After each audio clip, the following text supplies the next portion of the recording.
අපේ අම්මා තාම අපි දෙන්නගේ සෑග ගැන පොඩ්ඩක්වත් දන්නේ නැහැ හොඳේ. එහෙම දැනගත්තොත් නම් මට විසමක් වෙන්නේ. මොකද අපේ අම්මා නංගි මායි කොල්ලෙක් එක්ක hina වෙනවටවත් කැමති නැහැ. hina වුණත් කතා කරනවට කැමති නැහැ. කතා කළත් යාළුවෙක් වෙනවට කැමති නැහැ. යාළුවෙක් වුණත් බෝයිෆ්‍රෙන්ඩ් වෙනවට කැමති නැහැ. බෝයිෆ්‍රෙන්ඩ් වුණත් එහෙම යනවට කැමති නැහැ. එහෙම ගියත් කසාද බඳිනවට කැමති නැහැ. ඔන්න ඔහොම තමයි අපේ අම්මා අපි දෙන්නව පරිස්සමින් හදන්නේ.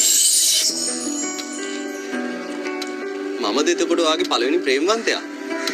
කලින් ලව් කරලම නැද්ද? ජීවිතේට නෑ ජොසි ජීවිතේට නෑ. හැබැයි එකපාරක් මොකක්ද එකපාරක්?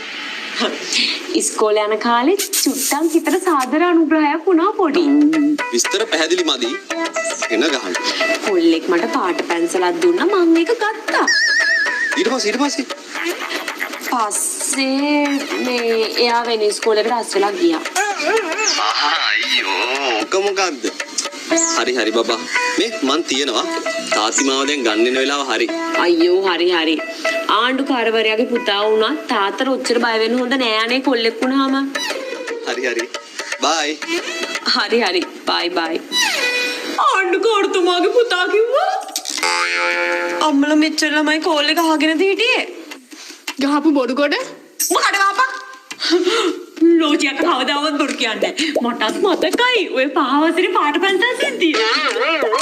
අම්මට කවුද පහවසරේදී පාට පැන්සලක් දුන්නේ? ගොන් ආයේ මට දුන්න එකක් නෙමෙයි. මං කිව්වේ ලෝජියක් ඔය පාට පැන්සල් සිද්ධිය මට කියලා තියෙනවා. මට ඒක මතකයි. මොන ටොම්පචද?